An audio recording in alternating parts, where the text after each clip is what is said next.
Welcome back to my channel Ramya's world. నేను మీ రమ్యాని. అందరూ ఎలా ఉన్నారు? బాగున్నారా? ఈరోజు నేను ఒక పచ్చడి చేసి చూపిద్దాం అనుకుంటున్నాను. అదేంటంటే కొత్తిమీర నిలవ పచ్చడి. దానికి కావాల్సిన పదార్థాలు, తయారీ విధానం లేట్ చేయకుండా చూసేద్దాం పదండి. ముందుగా కొత్తిమీర నిలవ పచ్చడికి కావాల్సిన పదార్థాలు చూసేద్దాము. ఒక చెంచాడు ఆవాలు, ఒక చెంచాడు మెంతులు, ఇది ఒక నిమ్మకాయ, పెద్ద నిమ్మకాయ సైజులోని చింతపండు వేడి నీళ్ళల్లో ఉడకపెట్టి పెట్టిన చింతపండు రసం అన్నమాట. ఒక ఉప్పెడు అంటే ఒక 8 నుంచి 10 ఎండుమిరపకాయలు, ఇంగువ, ఉప్పు, పసుపు, కారం, ఆయిల్, కడిగి ఆరపెట్టి సన్నగా కట్ చేసుకున్న కొత్తిమీర. ఇది కొత్తిమీర నిలవ పచ్చడికి కావలసిన పదార్థాలు. ఇప్పుడు తయారీ విధానం చూసేద్దాం రండి. స్టవ్ వెలిగించుకుని ఒక మూకుడు పెట్టుకుని అందులో మనం తీసుకున్న మెంతులు, ఆవాలు, ఎండుమిరపకాయలు వేసి నిదానంగా లో ఫ్లేమ్ మీద దీన్ని ఎర్రగా వేయించుకోవాలి. అంటే స్లోగా వేయించితే తప్ప లోపల ఉన్న పచ్చితనం పోయి ఆ గుబాళింపు రాదన్నమాట. సో స్లో ఫ్లేమ్ మీదే దీన్ని రోస్ట్ చేసుకోవాల్సి ఉంటుంది. డ్రై రోస్టే, ఇక్కడ ఆయిల్తో కానీ అవసరం పడేది ఏం లేదు. సో సిమ్లో పెట్టి నిదానంగా వేయించుకుందాం. మనం సిమ్లో పెట్టి వేయించుకుంటే దాదాపుగా 3 నిమిషాలకి మన ఆవాలు, మెంతులు, ఎండుమిరపకాయలు వేగడం పూర్తయింది. దాదాపుగా ఇవి వేగిపోయాయి. ఇది బాగా వేగాయి అన్నదానికి గుర్తు ఏంటంటే ఒక మంచి గుబాళింపు, ఒక అరోమా వస్తుందన్నమాట. ఆ అరోమా రావడం మొదలైన తర్వాత మాడిపోకుండా చూసుకుని కలుపుకుంటూ దించేసుకోవాలి. మన పచ్చడి రుచి అంతా కూడాను ఈ మెంతిగుండ మీదే ఆధారపడి ఉంటుంది. బాగా కరెక్ట్గా అన్ని సమపాళ్ళల్లో పడితే గోంగూర పచ్చడికి ఏ మాత్రం తీసిపోదండి. ఈ కొత్తిమీర నిలవ పచ్చడి అంతకన్నా అద్భుతంగా ఉంటుంది. చూద్దాం. మన ఆవాలు, మెంతులు, ఎండుమిరపకాయలు వేగిపోయాయి. ఇప్పుడు స్టవ్ ఆఫ్ చేసేసుకుని మనం వీటిని ఒక ప్లేట్లోకి తీసుకుని పూర్తిగా చల్లారనిచ్చేద్దాం. చల్లారిన తర్వాత మిక్సీ పట్టుకోవాలి వీటిని. ఇప్పుడు అదే ముక్కుట్లో కొద్దిగా ఆయిల్ వేసుకుని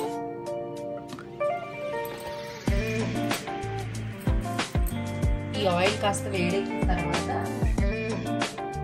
మనం ముందుగా కట్ చేసి పెట్టుకున్న కొత్తిమీర ఉంది కదా, కడిగి తుడిచి ఆరపెట్టిన కొత్తిమీర అన్నమాట.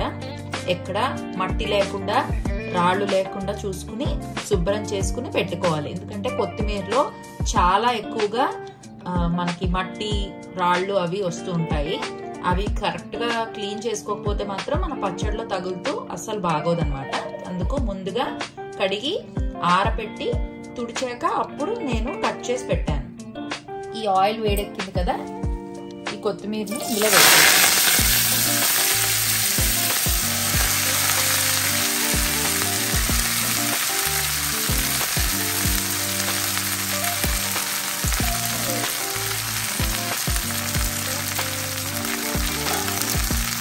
దీన్ని ఒక 2 నుంచి 3 నిమిషాల పాటు వేయించుకున్నాము. మన కొత్తిమీర ఎక్కడ తడి లేకుండా చూసుకోవాలి. నిలవ పచ్చడి అంటే చెమ్మ చేరకుండా ఉండాలి కాబట్టి బాగా ఆరిన కొత్తిమీరని ఆయిల్లో కొద్దిగా మగ్గించుకుంటే మనం పచ్చడికి తయారు చేసుకోవచ్చు. ఇప్పుడు ఈ కొత్తిమీరలోనే మనం పచ్చడికి సరిపడా ఉప్పును వేసుకోవాలి. ఉప్పు, కొద్దిగా పసుపు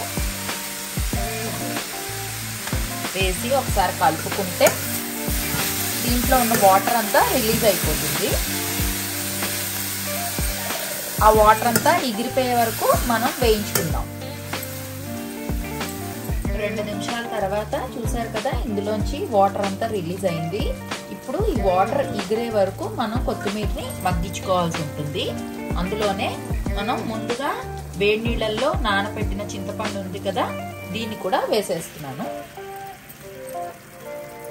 వేసి ఈ చింతపండుతో పాటు కొత్తిమీరని కూడా బాగా మగ్గించుకుందాం.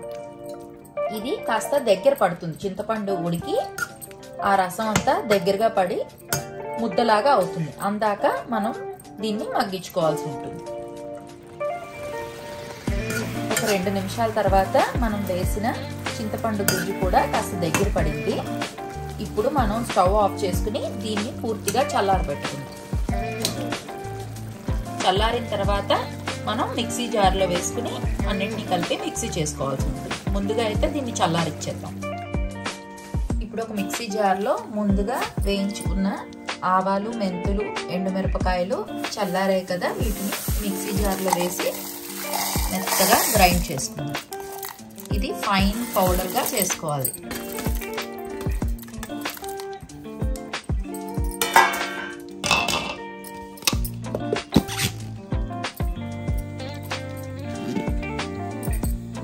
చూసారు కదా, ఇంత మెత్తగా పొడి చేసుకోవాలి. ఇప్పుడు ఇదే మిక్సీ జార్లో మనం ముందుగా మగ్గించి పెట్టిన కొత్తిమీర ఉంది కదా, దాన్ని చల్లార పెట్టుకుని ఇదే జార్లోకి వేసేస్తున్నాం. చింతపండు కొత్తిమీర మిశ్రమం కూడా ఇందులోకి వేసేసి దీన్ని మళ్ళీ ఒకసారి మూత పెట్టుకుని ఒకసారి గ్రైండ్ చేసుకోవాలి. ఇప్పుడు దీన్ని ఇంకొకసారి గ్రైండ్ చేసేసుకుందాం. ఒకసారి ఓపెన్ చేసి చూద్దాము.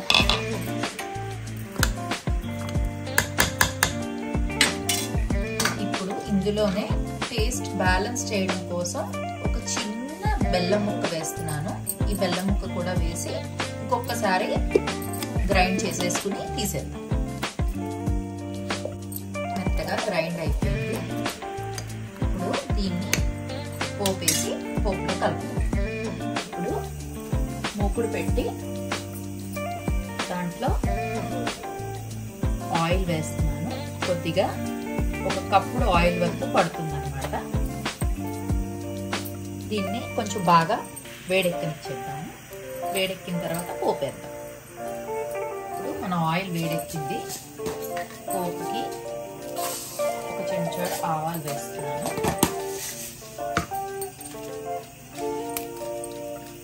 ఒక 2 ఎండుమిరపకాయలు,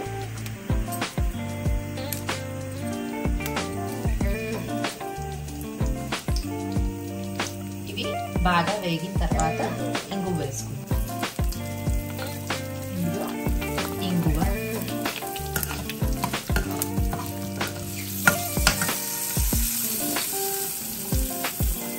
మనం ముందుగా గ్రైండ్ చేసి పెట్టుకున్న కొత్తిమీర ఉంది కదా, కొత్తిమీర పచ్చడి, ఇది ఇందులోకి వేసేస్తున్నాను.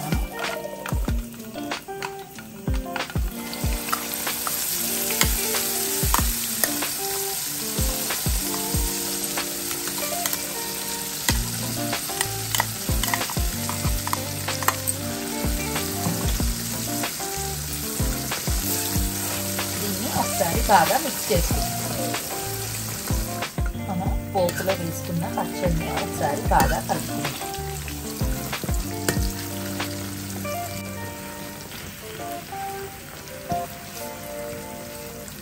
ఇందులోని మనం కారం వేస్తాం అన్నమాట. తగినంత కారం, నేనైతే 1 కప్పుడు కారం వేస్తున్నాను. మన పచ్చడికి మనం ఎక్కడ పచ్చిమిరపకాయలు వాడలేదు. పోపులో వేసిన ఎండుమిరపకాయ, పొడిలో వేసిన ఎండుమిరపకాయ మరియు ఈ ఎర్రకారం అన్నమాట. దీన్ని బాగా మిక్స్ చేసుకుని సిమ్లో ఒక 2 నిమిషాల పాటు మగ్గించుకుందాం. మనం వేసిన కారం పచ్చివాసన పోయి కుక్ అవ్వాలన్నమాట. అంతవరకు మన పచ్చడిని ఇలాగా సిమ్లో కలుపుతూ మగ్గించేద్దాం. ఇప్పుడు వేసిన కారం ఆయిల్ అంతటి పీల్చేసింది. ఈ పీల్చినది పచ్చడి మగ్గే కొద్దీ ఆయిల్ ని రిలీజ్ చేస్తుంది అన్నమాట. మన పచ్చడి రెడీ అయింది అని తెలుసుకోవడానికి మనకు అదే గుర్తు. దీన్ని ఇలాగే సిమ్లో కలుపుతూ మగ్గిచ్చేసేద్దాం. దీంట్లో కావలసిన వాళ్ళు వెల్లుల్లిపాయలు కూడా ఒలుచుకుని వేసుకోవచ్చు. నేనైతే వెల్లుల్లిపాయలు వేయటం లేదు. నేను ఇంగు పోపు వేసాను కాబట్టి వెల్లుల్లిపాయలు వేయట్లేదు. వెల్లుల్లిపాయలు ఇష్టం అనుకునే వాళ్ళు అవి కూడా యాడ్ చేసుకోవచ్చు. ఒక 2 నిమిషాల పాటు మగ్గిస్తే చూసారు కదా మన పచ్చడి సైడ్స్ నుంచి ఆయిల్ అయితే రిలీజ్ చేస్తుంది. అంటే మన పచ్చడి రెడీ అయిపోయిందని అర్థం.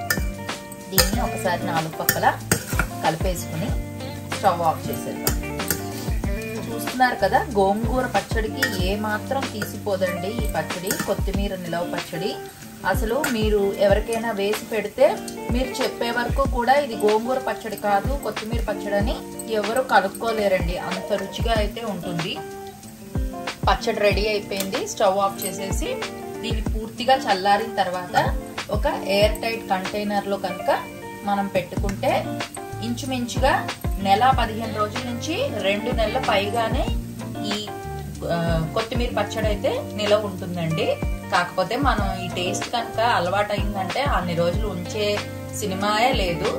మనం వారం రోజుల్లో తినేస్తాము.